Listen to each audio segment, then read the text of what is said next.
DSP के सिपाही अगर सो गए तो वतन के लुटेरे वतन बेच देंगे। उन हिजड़ों के हाथ से तलवार खींच लो। कांसी राम का सपना सर्वजन मिलकर करो साकार, बनाओ बसपा की सरकार, बनाओ बसपा की सरकार। क्या लोग सिर्फ राम मंदिर बनना चाहते हैं? नहीं, सिर्फ रोजगार आता है तो आप गली गली में मंदिर बनाइए। हमारे भाई बहन जो आज एक वक्त की रोटी नहीं खा पाते, उनको रोजगार मिले, मैं भी यही चाहता हूं।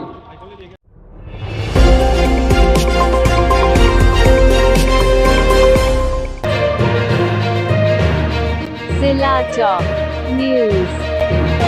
साथियों नमस्कार, स्वागत है हमारे आज का न्यूज़ में। मैं सुरेश कुमार, आप देख रहे जनपद अम्बेडकर नगर में जो आज बहुजन समाज पार्टी का कार्यक्रम लगा हुआ है, बड़े पैमाने के साथ हम आपको पूरा कवरेज दिखाना चाहते हैं। यहाँ पे साथियों आप देख सकते हैं यहाँ की भीड़ और यहाँ के कार्यक्रम कहाँ से हैं आप? जी शिंदा। अच्छा, यहाँ पे आई हैं रैली में। वोट कहाँ देंगी, किसको देंगी? हाथी का और क्या वही तो सुंदर से भैया और जी जी हथिया पाई कस के चला जात वही मशीन गड़बड़ जी जी हथिया का हाँ हाँ और चला जात का जाने मोदिया का। अच्छा ऐसा है? नहीं लकड़ी वाली मोहर हो तब चली जाते। अच्छा अच्छा, और का लकड़ी वाली मोहर तुम्हारा उसके लिए भी व्यवस्था किया है। हाँ तब तो जावे करी हैं, तब तो देवे करबे। हम तो सदा दी थी भैया। ठीक है, यहाँ पे भी और महिला बैठी। कहाँ से हैं? रामपुर सकरवारी। तो यहाँ रैली आई है ना? हाँ। वोट कहाँ देंगी? वोट किसको देंगी, किसको जिताएंगी? अपने बहन जी का हाथी वोट करना है। हाँ अच्छा अच्छा, आप भी? रामपुर सकरवारी से। अच्छा, तो आप भी वोट देना है हाथी का? हाँ बहन जी का वोट देंगे। ये सारे लोग जी?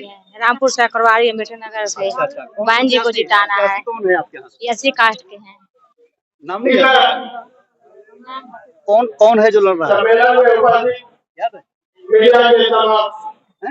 अच्छा, मतलब कोई भी लड़ रहा हो लेकिन आपको वोट देना है, हाथी को। चाहे जो भी हो। तो वोट करेंगे हाथी को, चाहे जो भी हो, चाहे जैसे भी हो। ठीक है जी? आप क्या कह रही हैं? हाथी बनना अच्छा हाथी।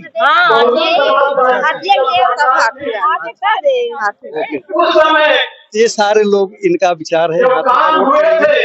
और अब की बार मायावती को प्रधानमंत्री बनाएंगे ना? हमारे सब तो हरदम सोची। ये महिलाएं भी कह रही है अब की बार इनका जो है विचार पूरी रीति से मायावती को प्रधानमंत्री बनाएगी। टोपी लगाए बैठे हैं सच्चिदानंद पांडे जी। अच्छा, अयोध्या से हैं? अच्छा अच्छा अच्छा, पारस आनंद। तो आप रैली में आए हैं? हाँ रैली में आए हैं। तो चुनाव हो रहा है जिसमें हमारे नेशनल कोऑर्डिनेटर आकाश आनंद जी आ रहे हैं, तो हम उनको सुनने के लिए आए हैं। और मैं जिला सचिव हूँ, बसपा सुल्तानपुर से हूँ और मैं बसपा का एक कार्यकर्ता हूँ जिसको सुनने के लिए आया हूँ क्या बोलते हैं और कैसे हमको दिशा निर्देश देते हैं, कैसे हम बहन जी को जिताएंगे और पार्टी को आगे बढ़ाएंगे, इसके लिए आए हैं हम लोग यहाँ पे। अब की बात पूरा मन बना लिए हैं सारे लोग हाथी को करना है। जी, ये जुमलेबाज लोगों के सरकार से हम लोग ऊब गए हैं। महंगाई और बेरोजगारी बहुत बड़ा मुद्दा है, क्योंकि जनता जो है बेरोजगारी और महंगाई से बहुत ज्यादा परेशान है। तो हमको ऐसी सरकार नहीं चाहिए। ये केवल अडानी अंबानी इनकी सरकार है, अपने 20-22 मित्रों की जो है उनके लिए काम करते हैं, ना कि जनता के लिए, हम जैसे लोगों के लिए काम करते हैं। गरीब लोगों के लिए कोई काम नहीं किया अभी तक, और ऐसा कोई काम नहीं किया जिससे हम गरीबों का भला। हमको नौकरी में 10 साल में मैं ओवर एज हो गया हूँ, मुझे कौन नौकरी मिलेगी, कौन सा काम करूंगा इस समय, जबकि मैं बीएड किया हूँ, लेकिन अभी तक 10 साल में कोई ऐसी नौकरी नहीं, ना कोई फ्रेश भर्ती हुई है कि हर भर्ती लीक हो जाती है। 4 बार हम लोगों ने पेपर दिया और वो पेपर लीक हो जाता है, कोई फ्रेश भर्ती हुई ही नहीं है। और सारा जो भर्ती निकालते भी लीक हो जाती है। और दूसरी बात सबसे, ये सारा कुछ ठेकेदारी पे कर दे रहे हैं, प्राइवेट कंपनियों को दे दे रहे हैं, जिससे हमारा आरक्षण खत्म करने की पूरी कोशिश की जा रही है। ये बड़ा सवाल है कि वास्तव में जनता चाहती क्या है। आप देख सकते हैं, इनका कहना है कि इस सरकार में कोई लाभ नहीं मिला, पढ़े लिखे लोगों को कोई नौकरी नहीं मिली, इसलिए इनका बड़ा सवाल है। ध्यान देने की बात है। उदराज बाबा पंकज जी का और उनके साथ आ रहे साथियों का स्वागत करता हूँ। और सुल्तानपुर से जो सांसद हो रहे हैं श्री उदयराज वर्मा पंकज जी का जोरदार गगन भेदी तालियों के साथ आपका स्वागत है, अभिनंदन है। हमें और इस ऐतिहासिक मैदान से अपनी बात को रखने का काम करें। भाई पंकज बाबा जी। धन्यवाद। बाबा साहब के चरणों में श्रद्धा सुमन अर्पित करते हुए मैं आप सभी का स्वागत और अभिनंदन करता हूं। मैं लोकसभा 38 से बहन जी ने मुझे सुल्तानपुर से प्रत्याशी बनाया है। मैं आप लोगों को बताना चाहता हूं, माननीय बहन जी की सरकार में विकास कार्य इतने ज्यादा हुए थे कि उसके बाद 2 सरकारें बनी है, लेकिन अभी उस लेवल का कोई विकास नहीं कर पाया है।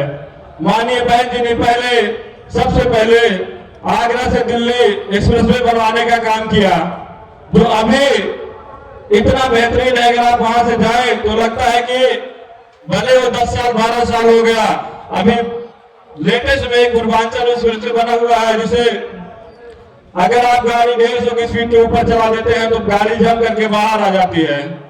माननीय बहन जी ने अंबेडकर गांव बना करके सभी गांव में पहले आरसीसी का काम शुरू किया। माननीय बहन जी ने सबसे ज्यादा नौकरी और रोजगार देने का काम किया। माननीय बहन जी ने आज लखनऊ, जो उत्तर प्रदेश की राजधानी है, लखनऊ आज सुंदर दिखता है तो माननीय बहन जी की देन है। आज कोई भी पार्टी, किसी भी पार्टी का नेता अगर जाके लखनऊ में जाता है तो उस पत्थर की फोटो खिंचा के कहता है कि मैं आज लखनऊ में हूं। हमारी बहन जी की जो दूरदर्शी सोच है, माननीय बहन जी ने सबसे पहले पट्टा देने का काम किया, जो गरीब लोगों को पट्टा देने का काम किया। गरीब मजदूर लोगों को, सभी लोगों को पट्टा दे करके हमेशा ताकि वो अपने मनपसंद का अनाज उपज कर सके और साग सब्जी उपज करके खा सके। यहाँ बीजेपी वाले सिर्फ 5 किलो राशन फ्री का दे करके, जो गैस हमें 370-400 रुपए की मिलती थी, आज वही 1200 की मिलती है। 1200 की वही मिलती है। 700-800 रुपए एक सिलेंडर में बढ़ा करके सिर्फ हमें 5 किलो राशन देने का काम करते हैं। हम आप लोगों से निवेदन करते हैं कि इस बार माननीय बहन जी की सरकार बना करके दिल्ली के एक सबसे बड़ी कुर्सी पे माननीय बहन जी को बैठाना है। सबसे ज्यादा वोटों से जीत रहे, जितने भी सीटें हैं, आप सभी से किसी भी बात से मैं किसी गुमराह में ना आकर के आप लोगों से हाथ जोड़ के निवेदन है, इस बार आप लोग बहन जी के हाथों का मजबूत करने का काम करें और देश में बहन जी की सरकार बनाने का काम करें। इसी के साथ मैं ज्यादा समय न लेते हुए आप लोगों को एक बार जय भीम। की तरह क्यों सो रहे हो भाई मेरे गहरी नींद में, उठ जाओ जंग के लिए हथियार की तरह। अमन बेच देंगे, जमन बेच देंगे, गरीबों के सर का कफन बेच देंगे। बीएसपी के सिपाही अगर सो गए तो वतन के लुटेरे वतन बेच देंगे। आधियों से उनकी बहार छीन लो, मांगने से मिलेगा वो अधिकार छीन लो। खतरे में पड़ गया है स्वाभिमान देश का, उन हिजड़ों के हाथ से तलवार खींच लो। कांसी राम का सपना सर्वजन मिलके करो साकार, बनाओ बसपा की सरकार, बनाओ बसपा की सरकार। ओ कांसी राम का सपना सर्वजनी, कांसी राम का सपना सर्वजन मिलके करो साकार, बनाओ बसपा की सरकार, बनाओ बसपा की सरकार। ओ कांसी राम का सपना सर्वजनी, कांसी राम का सपना सर्वजन मिलके करो साकार, बनाओ बसपा की सरकार, बनाओ बसपा की सरकार। सरकार न हो विरोधी की सरकार न हो, बाबा का मिशन बेकार न हो, विरोधी की सरकार न हो, माया बहनों का पीएम बनाओ, करेंगे वो उपकार, बनाओ बसपा की सरकार, बनाओ बसपा की सरकार। हो राम का सपना सर्वजनी, कांसी राम का सपना सर्वजन मिलके करो साकार, बनाओ बसपा की सरकार, बनाओ बसपा की सरकार। दोस्तों, जब बहन मायावती जी की सरकार बन जाएगी तो होगा क्या? तब जुल्म न कोई होगा यहाँ, तब जुल्म न कोई होगा यहाँ, मिट जाएगा बीजेपी का निशान, मिट जाएगा बीजेपी का निशान। बसपा ही पुकारा सारा जहां, बसपा ही पुकारा सारा जहां, माया बहना को आगे बढ़ाओ, करेंगी वो उपकार, बनाओ बसपा की सरकार, बनाओ बसपा की सरकार।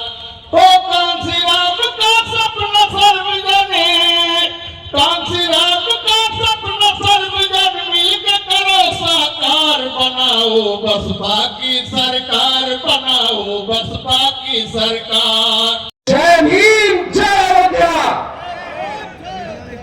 जय भीम, जय अयोध्या, जय भीम, जय अयोध्या। फैजाबाद सीट से मैं आपके समक्ष कुछ तथ्य और हमारी सरकार ने क्या किए थे वो बताना चाहूंगा। काशीराम जी, जिन्होंने इस सोती हुई कौम को जगाने के लिए जम्मू कश्मीर से लेकर कन्याकुमारी तक साइकिल एवं पैदल पग यात्रा करके आप सबको जगाया, आप सबको प्रेरित किया, संगठित किया। ऐसे महान महात्मा के चरणों में मैं अपने श्रद्धा के सुमन अर्पित करता हूं। भारत रत्न डॉक्टर भीमराव अंबेडकर जी के चरणों में अपने श्रद्धा के सुमन अर्पित करता हूं। आज हमें जो हमारी मान्य बहन जी हैं, उनका भी योगदान याद रखना चाहिए, जिन्होंने मात्र 21 साल के उम्र में उन्होंने एक सर्व समाज, एक बहुजन समाज के लिए अपना सब कुछ त्याग कर सिर्फ हम सब के लिए, आपके लिए, हमारे आने वाले वंशों के लिए जिन्होंने लड़ाई लड़ी, हम सबको ये बताया कि हम सब संगठित रहेंगे और एक होकर अगर एक समूह में आवाज बुलंद करेंगे तो हम सबका भी कार्य सुगम होगा। याद कीजिए वो समय जब हमारी सरकार थी, जब बहन जी की सरकार थी, जो वह नीतियां बहन जी लेके आई थी, आज की सरकार ने उन सारी नीतियों को बंद कर दिया। जिस मजबूती के साथ हम सब 2007 में बहन जी का हाथ मजबूत किए थे, उसी मजबूती की इस 2024 में भी जरूरत है। ये कोई और नहीं, ये वही संगठन है, ये वही एनडीए है और ये वही इंडी गठबंधन है जो आज एक होके आज बहन जी के रक्त को रोकना चाहता है। क्या हम सब ऐसा होने देंगे? हाथ उठाइए मजबूती से आप लोग। नहीं, याद रखिए, सत्य परेशान हो सकता है लेकिन परास्त नहीं हो सकता। जिस मजबूती से बहन जी आज इस प्रदेश के पश्चिम में, जहां पे भाजपा के दाग आज बहन जी ने अकेले इकट्ठे किए हुए हैं। अयोध्या ऐसी धरती पे वहां के जो लोग हैं वो क्या चाहते हैं? क्या लोग सिर्फ राम मंदिर बनना चाहते हैं? नहीं, मैं एक एक लोगों के पास गया, एक एक ब्लॉक में गया, एक एक बस्तियों में गया, एक एक मुस्लिम बस्तियों में गया, मैंने उनका दुख देखा, मैंने उनसे पूछा कि आप चाहते क्या हैं? उस हर दिल से आवाज आई कि हम लोग यहां पे जो बेसिक मूलभूत चीजें हैं वो हमें चाहिए। मैंने बोला क्या चाहिए बताइए?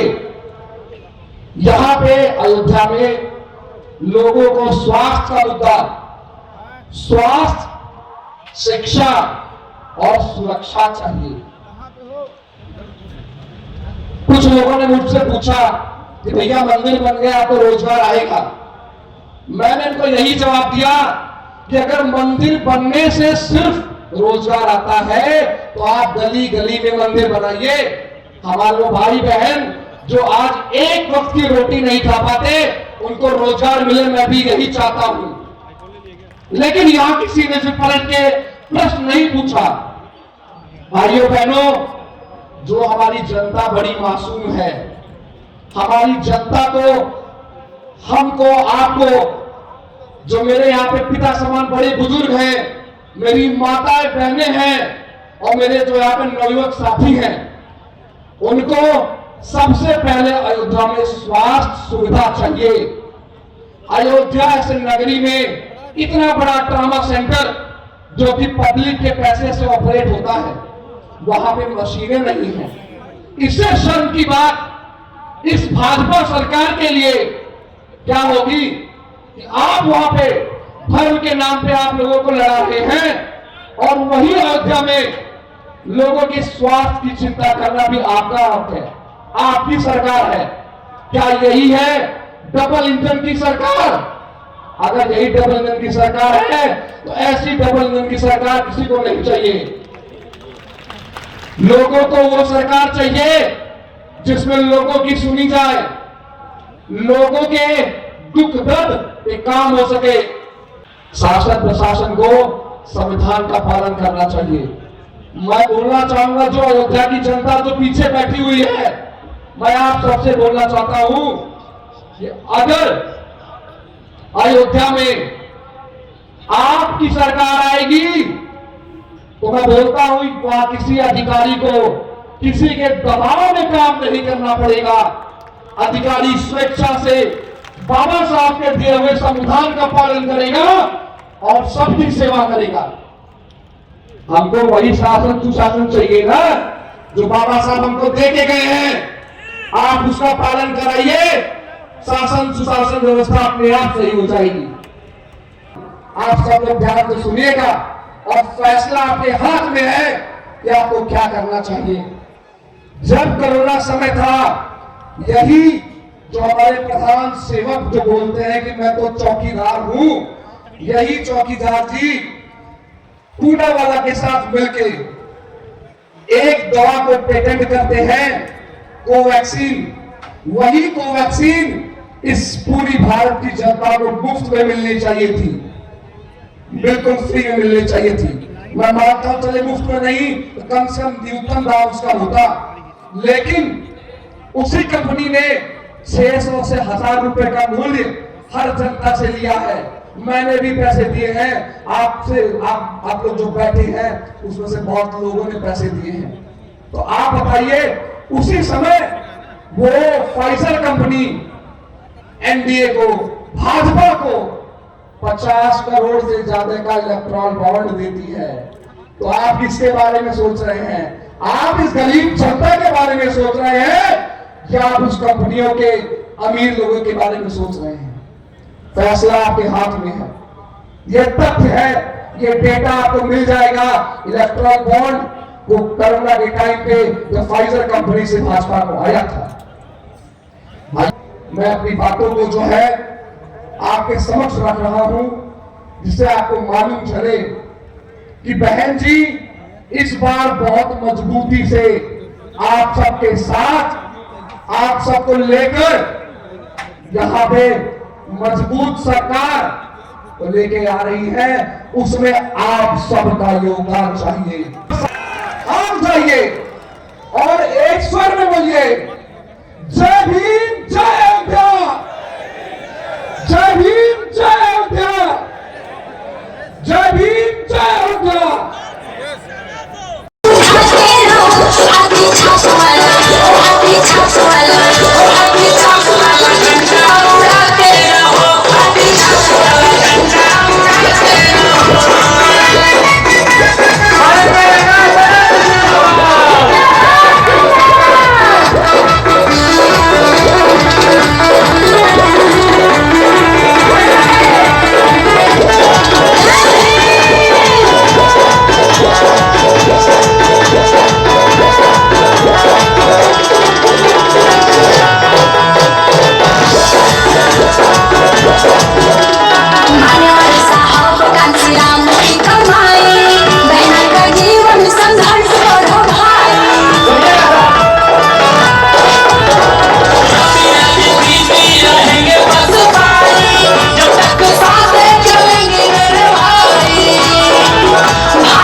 What?